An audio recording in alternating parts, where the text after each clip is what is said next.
Seguimos en vivo a través de esta señal. ¿Qué le parece si nos vamos directamente hasta Ecuador? En la mitad del mundo está César García Vélez, nos llama a esta hora.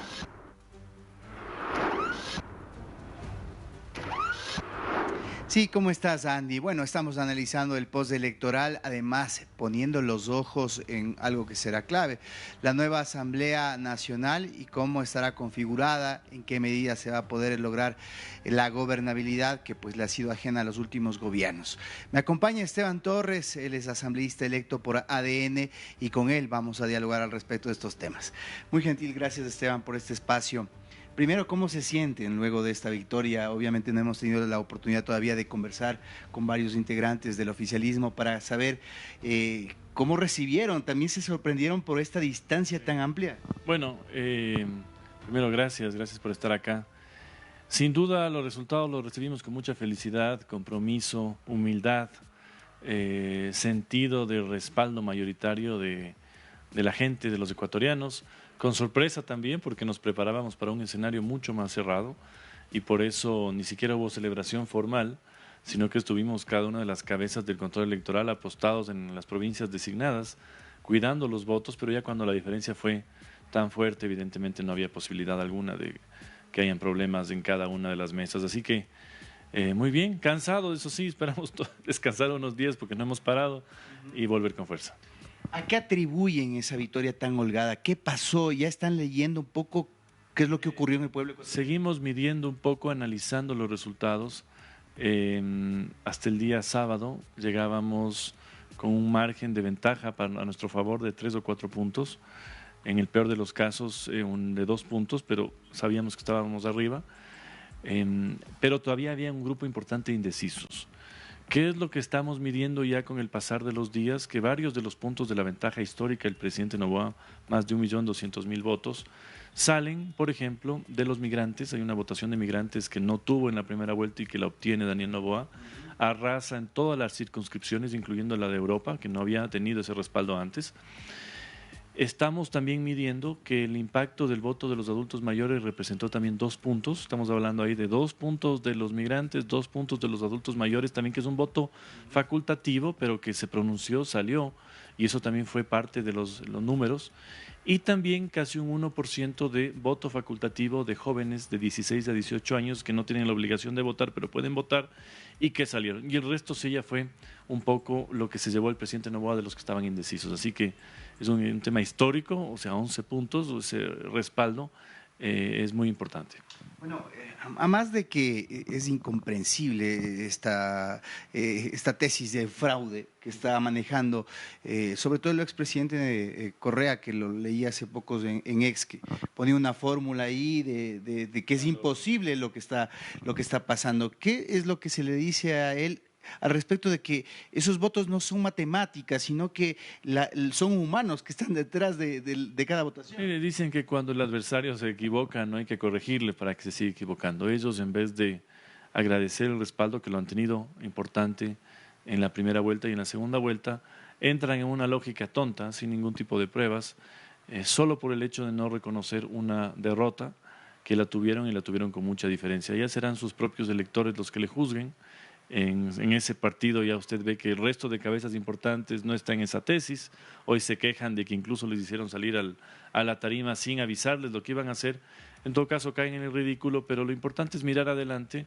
Ya los adversarios darán vueltas en donde estén, pero lo importante es planificar los próximos 4 años para que sean de beneficio a los ecuatorianos. Bueno, entrando en materia sobre la Asamblea Nacional que tendrá que reunirse antes de la posesión del presidente, designar a autoridades, ADN en las urnas, bueno, ganó 66 asambleístas. Sin embargo, están trabajando en alianzas, entendemos.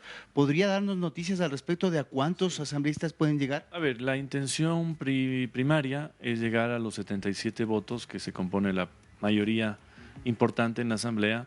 Veo un poco lejano quizás conseguir apoyos para lograr los 101 votos, que son las 2/3 partes, pero sí podríamos, de acuerdo a las conversaciones que se han tenido hasta ahora, acercarnos a los 80, 85, incluso 90 votos, porque nos están llamando muchos de los legisladores. Por eso éramos cautos, teníamos que esperar el resultado de las presidenciales para ir construyendo la mayoría en la Asamblea, que poco a poco se va pegando, sobre todo porque hay muchos legisladores, a veces no en tiendas políticas, que saben que la cercanía al gobierno les permite sobre todo lograr en sus provincias muchas cosas, obras para la gente, servicios con mayor atención, y por eso está siempre el atractivo de gobierno. Así que nosotros vamos a escucharlos, a incluirlos, abrimos el llamado a los que todavía no se acercan para construir estas mayorías. Bueno, pero para llegar a ese número que usted ha señalado, seguramente habrá que traer a todos los de Pachacuti, a los socialcristianos, a quienes que tuvieron pocas curules, pero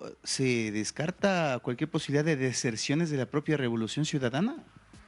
A ver, en un principio no tenemos ese escenario. Se puede hacer la mayoría, al menos la mayoría, en primer lugar, que yo le mencioné. La mayoría simple. La mayoría simple con legisladores independientes de otros grupos políticos. Entiendo que hay serias peleas internas en la Revolución Ciudadana. No sé si deserciones todavía, pero puede ser que haya alguna otra configuración que también se quiera sumar puntualmente al gobierno en ciertas cosas, ¿no? Estaremos abiertos. Hay buenos elementos en la Revolución Ciudadana, es como un equipo de fútbol, hay buenos jugadores, malos jugadores, y si los buenos jugadores quieren sumarse, enhorabuena.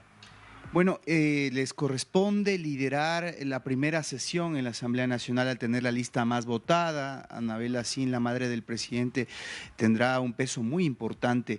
¿Buscarán la presidencia de la Asamblea Nacional o pueden ceder por cuestiones políticas para poder tener gobernabilidad? No, lo lógico es que ganando la presidencia y con el número que nos han dado los ecuatorianos en la Asamblea, ADN tenga la presidencia de la Asamblea. Esperemos que tenga también el control de la mesa legislativa, el CAL, y por supuesto es necesario el control de las comisiones más importantes donde el proyecto de gobierno pasa y se hace realidad. Hay otros espacios que sí se pueden ceder democráticamente, por supuesto, lo que se hace en política, lo que se hace en la Asamblea, pero definitivamente la presidencia de la Asamblea le corresponde a ADN. ¿Y será Anabel así? Es la intención personal de muchos legisladores, incluyéndome. Yo al menos creo que ella le daría un nuevo brillo a la Asamblea Nacional. Pasa, por supuesto, por su aceptación, su decisión, pero si ese escenario no se dará, yo creo que hay varios elementos positivos en ADN que pueden también estar ahí. La agenda legislativa, ¿tienen un panorama, una hoja de ruta de cuáles son las prioridades? Sí, el plan de gobierno está enfocado sobre todo en temas de seguridad, economía, energía, y esas tienen que ser las prioridades en la próxima Asamblea. Con un buen manejo, un manejo técnico, se pueden condensar muchas leyes que realmente en este momento no sirven.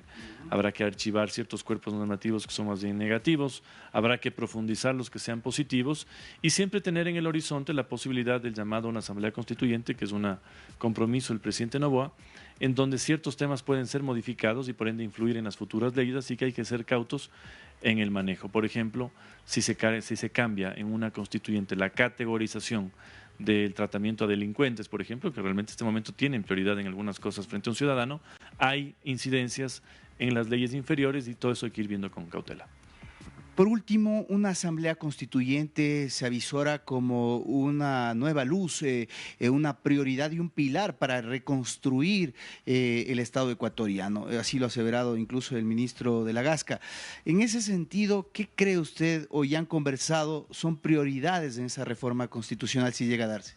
Mire, son cambios necesarios. El presidente lo ha dicho incluso, no una nueva constitución, cambios a la actual. Esa es una posición sensata de él. Pero, por ejemplo, en la estructura del Estado, que son temas que solo se tocan en una constituyente, es importante quizás regresar a la estructura de los tres poderes, la estructura republicana, que es la que funciona en las democracias occidentales, no, otros inventos realmente no han cuajado.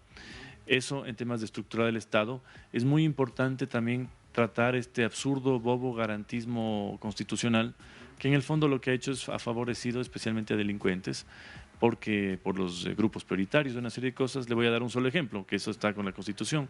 Si en el mismo minuto y en el mismo día le acuchillan a un delincuente en una cárcel y a un ciudadano en la calle, en un hospital público quien tiene prioridad de atención es el delincuente. Ese tipo de cosas no tienen sentido, hay que cambiarlas y son parte de lo que estamos discutiendo para presentarle al Ecuador este proyecto, ¿no? ¿Esto sería en estos primeros meses tras la posesión? Sí, Sí, yo creo que lo lógico es que aprovechar este respaldo popular para hacer los cambios más importantes que se tengan que hacer. No nos olvidemos que en 2 años también ya tenemos un nuevo proceso electoral por las seccionales, entonces hay que ir midiendo los tiempos, tratando con mucho respeto a los ecuatorianos, a los electores. No se les puede cansar, no se les puede llevar a temas absurdos, especialmente luego de un proceso tan complicado como el actual, y vamos a ser cautos en eso. ¿Pero qué tipo de constituyente sería? ¿No sería como la de Montecristi, que hay que llamar a elecciones, que nuevamente se llama a elecciones presidenciales después de eso?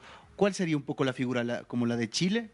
A ver, hay varias formas, no nos olvidemos que lo único que está arreglado sobre una asamblea constituyente actualmente es un solo artículo de la Constitución, el 444, es un artículo muy escueto.